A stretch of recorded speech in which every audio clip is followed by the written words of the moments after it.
Sometimes Netflix will give you the worst movies of time, and sometimes they give you good ones like these.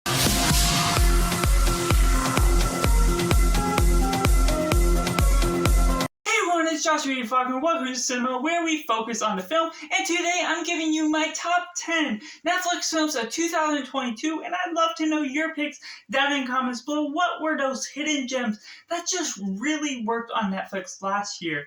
So overall, coming in number 10 is I Believe in Santa. Well, this was a huge surprise to me. I just had a little bit extra time throwing in another 2022 movie, and it was a big surprise just with the way the chemistry worked, where it felt almost like a Hallmark movie, though I haven't been too familiar with those.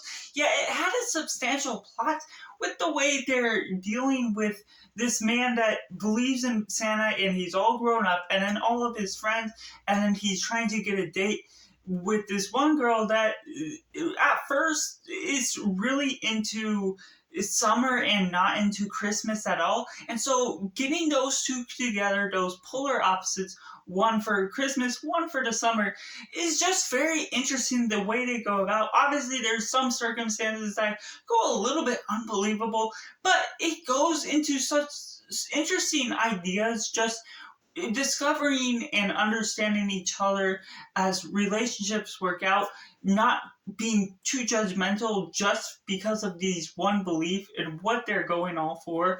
And it's a bit of stretch, but it did have the humor that just really surprised me, and it had me laughing and smiling throughout. And coming in number 9, we have Spiderhead, starring Miles Teller and Chris Hemsworth, one that hasn't been well received, but I just highly enjoy the sci-fi feel to it, the way they're going about this sort of dating show, and just going about this weird science experiments, giving off creepy performances, and also just it's a thrilling ride throughout the whole film. And coming in number 8, we have The Adam Project, a time travel film that I just highly enjoyed, just for what it was going for, having some unique twists, going through actually some really good CGI to complement the film that they're having, while still being grounded down on Earth, going through different time zones and just exploring what you're going with. There's a couple plot twists that I did see coming, but then it was still a surprise and a good time throughout, having some good actors giving off some good performances. Ryan Reynolds and Mark Ruffalo giving off just something that really hit home in all the right areas.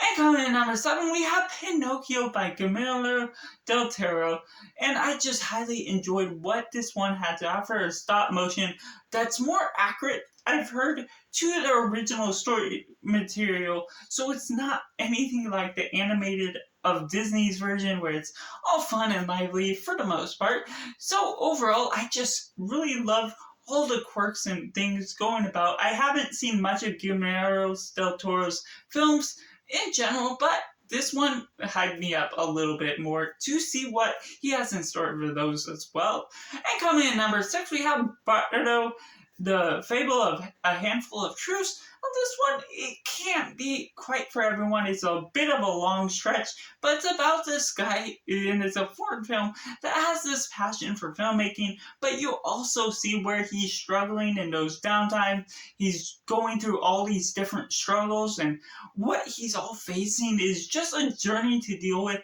that sometimes you get to face as a creative person yourself. And so just seeing that translated to screen and the way they're doing it, and then the great filmmaking techniques that was presented throughout, just helped make this one of my favorites. And coming in number 5, we have Mr. Harrigan's Phone by Stephen King, and I just really enjoyed what this one had to offer, just the quirks and the thrills all throughout. I didn't necessarily get the plot twist coming throughout what they're going through. I know some people really like the chemistry at the beginning, which I did quite as well, and then people said it dropped off from there.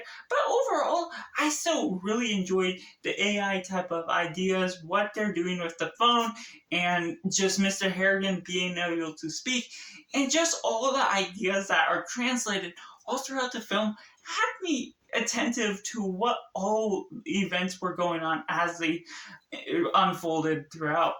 But that leaves at number 4, Stutz, a documentary over Jonah Hill's psychologist. And I wasn't necessarily familiar with Jonah Hill's works at all, his films or whatnot, or what was going on in the background, and just bringing some of this psychology stuff to the forefront and just getting a little bit more counseling tips was very interesting. And of course, I'm really into psychology and such, and so this one really stuck out. So it's not one that I'm going to be rewatching time and time again because it's not a particular narrative, but as a documentary and as it provides information that really grabbed my attention and got me interested into learning even more about Jonah Hill's life, was something that really won me over in the end. But that goes into my top 3. We got Glass Onion, Rian Johnson. I just always love all his directing work. This one, it wasn't particularly one of the greatest works that I've seen from him, but I still really enjoyed the story throughout. In the middle section, it does go a little bit lengthy in the explanation that you have to go because of the twist, because of how you're leaving out information in order to mislead a little bit with the plot twist that's all going on throughout. So it's not a particularly bad film based on what they're doing with that. But just on the first watch, not knowing what going into it, it was a little bit trippy. It felt a little long because of that, but I still really enjoyed all the twists, all the ways they explored the ideas and all these characters throughout. And coming in at number 2, we have Hustle, another drama with Adam Sandler training this one-off guy going into the NBA, and I just really enjoyed what you all had to go in with this. It's just all the deep connections you can get with these characters. Very inspiring, very uplifting, just wanting to make you run a mile or do whatever you want just because of all the ways it tackles basketball in such a creative way that exploits the expression of motivation even throughout other activities or creative arts that just really speak to the heart that Adam Sandler really works well within the drama area. But that leaves at number 1, All Quiet on the Western Front. This one was probably no surprise to me, although I wasn't even familiar it was coming out at the beginning of the year. It's a war drama. I haven't seen the original 1933 version.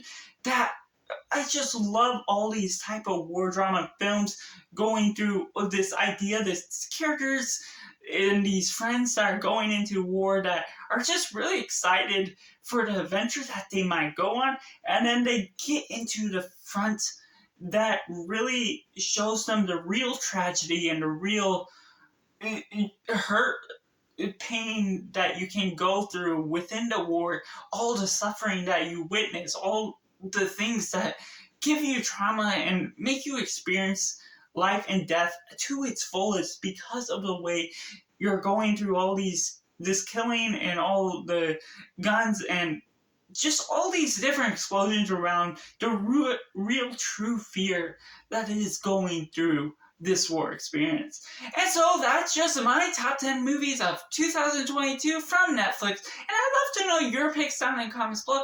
Be sure to like this video and subscribe because soon I'll be going through my top 10 movies of 2022 in full.